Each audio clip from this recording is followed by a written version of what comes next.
Bonjour, c'est Aurore de la Valise aux Livres, toujours en compagnie de ma petite nièce Johanna. Et aujourd'hui, nous revenons dans cette deuxième vidéo pour vous présenter 3 héroïnes des grands espaces. Alors, je commence avec Heidi, écrit par Johanna Spyri en 1880.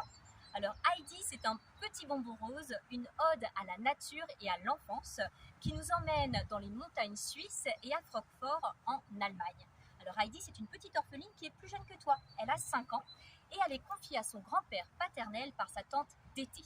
Sa tante d'été s'occupe d'Heidi depuis que celle-ci a perdu ses parents alors qu'elle n'était qu'un bébé. Mais elle vient de trouver une très bonne place dans une famille et ne peut plus s'occuper de la petite fille. Alors elle va la confier à ce grand-père, un homme solitaire et bourru qui vit à l'écart des villageois tout en haut de la montagne sur l'alpage. Alors Heidi, c'est une petite fille attachante, optimiste et vive qui va gagner le cœur de ce grand-père bourru. Elle va grandir en totale liberté au cœur de ces montagnes suisses où elle va découvrir la vie alpine avec son ami le chevrier Peter. Alors son destin bascule encore une fois, 3 ans plus tard, elle est âgée de 8 ans, lorsque sa tante d'été revient la chercher. Elle lui a trouvé une très bonne place en tant que petite fille de compagnie dans une famille aisée pour tenir compagnie à Clara, une fillette âgée de 12 ans qui est en fauteuil roulant. Donc Heidi va découvrir une vie totalement différente, une vie citadine où les règles de bienséance règlent la vie de la famille.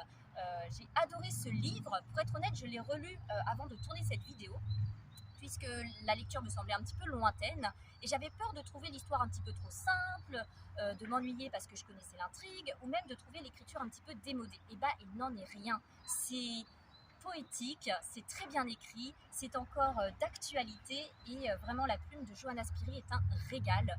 Je ne peux que vous le conseiller à lire et à relire pour les plus petits et les plus grands.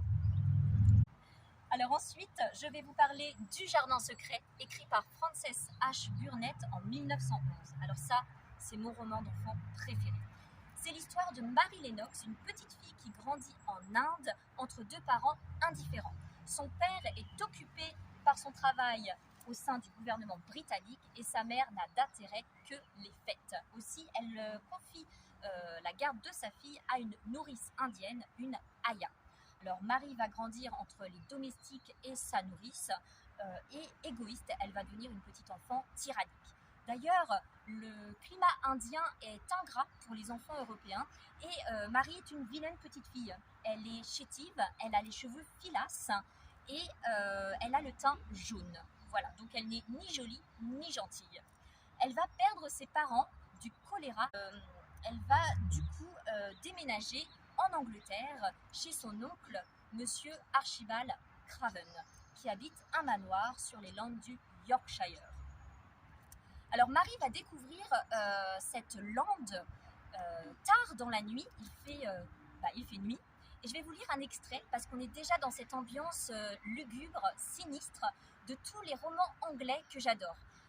Le Jardin secret, c'est vraiment un livre que j'affectionne particulièrement puisqu'il m'a donné le goût pour la littérature anglaise, ces histoires de Jane Eyre, de Charlotte Brontë, des Hauts du Hurlevent, de Emily Brontë, et puis aussi de Rebecca, de Daphné du Maurier. On est déjà dans ces atmosphères-là, cette lande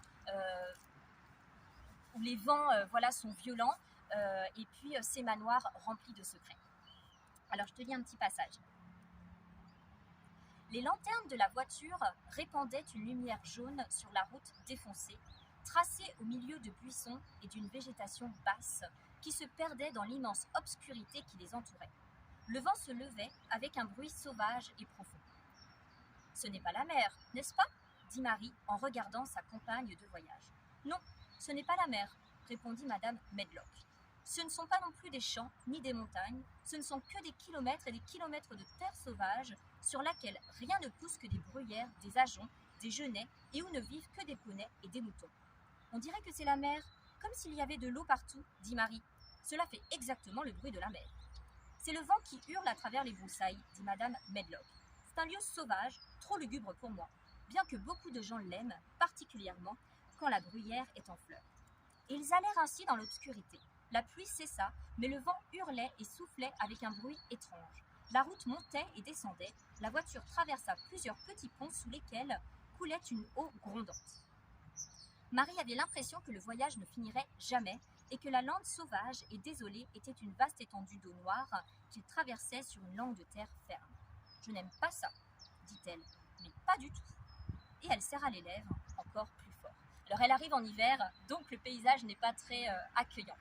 Alors Marie, elle va découvrir les jardins autour du manoir et elle va percer petit à petit les secrets de cette terre. Alors elle va s'attacher à la servante du manoir, Martha, qui est toute douce et qui va s'occuper de Marie, qui est relativement laissée à elle-même puisque Monsieur Archibald Craven, qui est bossu, est un homme toujours en voyage, qui ne s'intéresse pas à elle. Donc encore une fois, elle est laissée à elle-même. Et puis, elle va découvrir l'histoire d'un jardin secret. Alors, il y a 10 ans, à la suite de la mort de la défunte épouse de Monsieur Archibald Craven, celui-ci a fermé le jardin à clé, il a enterré la clé et depuis lors, plus personne n'a pénétré ce jardin. Alors bien sûr, Marie n'a d'autre activité que celle de sauter à la corde et elle va partir en quête de ce jardin. Et puis le manoir recèle aussi un secret qu'elle va tenter de percer. Donc voilà, vraiment une histoire passionnante, une intrigue passionnante. Je ne peux que recommander la lecture de ce roman. Alors Marie, elle va changer. Donc de l'hiver, on va arriver au printemps. Et Marie, elle va changer. Donc déjà, elle va devenir plus attachante, plus ouverte aux autres. Et puis physiquement aussi, le grand air va lui rendre le teint un petit peu plus blanc. Elle va prendre du poids parce qu'elle va avoir un appétit qu'elle n'avait pas en Inde. Et donc voilà, la petite fille qui était tyrannique et vilaine va devenir une petite fille toute douce et attachante. Alors laissez-vous conquérir par Marie de ce roman, Le Jardin secret. Alors je ne pouvais pas mentionner les grands espaces sans vous parler de La Petite Maison dans la Prairie, une saga de 7 tomes écrite par Laura Ingalls Wilder entre 1932 et 1943. Alors Laura, c'est une conteuse née qui va nous raconter son enfance et sa vie de jeune femme au sein d'une famille de pionniers. Donc c'est toute l'histoire de l'Ouest américain. Alors le premier tome que j'ai mis par là-bas nous présente cette traversée vers l'ouest. On va suivre la famille de Laura, donc son père et sa mère, Charles et Caroline, et ses 2 sœurs, l'aînée Marie, la cadette Carrie, dans un chariot bâché. Ils ont des péripéties comme une rivière en crue à traverser, et puis toute leur installation sur une terre où il n'y a rien. Donc le père va construire la maison de A à Z, c'est-à-dire les fondations et le mobilier tout en bois. Alors une fois installés, ils vont devoir faire face à quelques difficultés. Alors la peur des bêtes sauvages, il y a des loups, et puis les Indiens, pas très loin, plus ou moins belliqueux, qui viennent leur rendre visite plusieurs fois. Alors la terre avait été plus ou moins promise aux Américains, mais finalement elle restera pour les Indiens. Donc Charles Ingalls et sa famille vont devoir déménager. Ce qui nous emmène au tome 2, au bord du ruisseau. Alors ça c'est un de mes tomes préférés. C'est vraiment une ode à la nature. L'écriture de Laura est un régal. Alors c'est vraiment une petite fille qui écrit. Les phrases sont assez courtes, mais il y a quand même beaucoup de poésie, beaucoup de descriptions de la nature et puis du quotidien de cette famille. Alors dans ce tome, Laura va commencer à fréquenter l'école avec sa sœur. Donc pour ceux qui connaissent la série télévisée, on a l'apparition de Nellie Olson, la méchante petite fille riche. Et puis, ce qui m'a vraiment frappée dans ce livre, c'est une moisson totalement ruinée par une marche de sauterelles. Et donc, Laura nous raconte les sauterelles, et je vous en lis quelques extraits. Son écriture est incroyable. Donc, on parle des sauterelles. Elles dévorèrent toutes les allées vertes du jardin potager. Elles mangèrent les fanes vertes des pommes de terre. Elles mangèrent l'herbe, les feuilles de saule et les verts massifs de pruniers, grands et petits. Elles mangèrent toute la prairie, qu'elles laissèrent nue et brune, et elles grossirent. Elles grandirent et devinrent brunes et laides. Leurs gros yeux saillaient et elles sautaient partout sur leurs pattes cailleuses. Elles étaient des milliers et des milliers à sauter sur le sol, et Marie et Laura restaient à la maison. Voilà, donc c'est un chapitre qui fait relativement peur, et surtout de voir la difficulté de ces fermiers, une moisson totalement ruinée par des sauterelles. Et quand ce n'est pas les sauterelles, c'est le climat. Voilà, alors on enchaîne, il y a 7 tomes au total.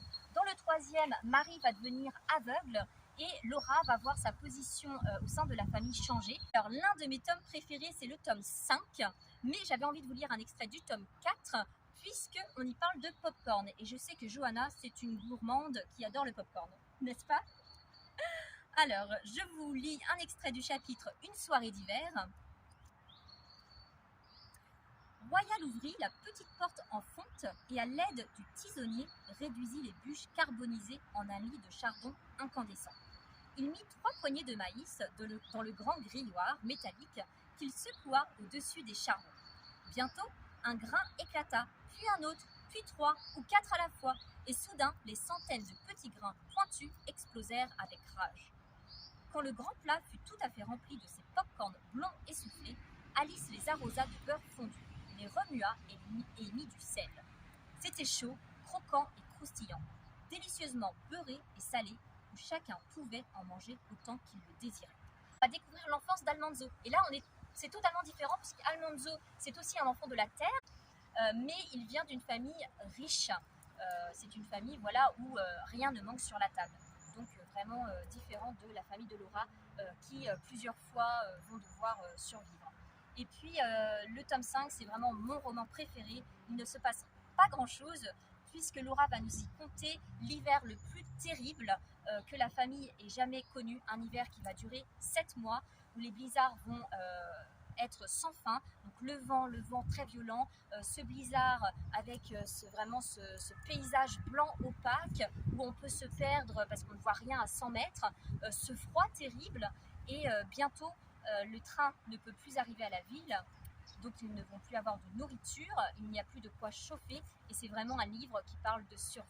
Et dans les 2 derniers tomes, on va découvrir Laura, jeune fille, qui va devenir institutrice, et puis qui va découvrir Almanzo, et c'est le début de leur relation et puis leur mariage.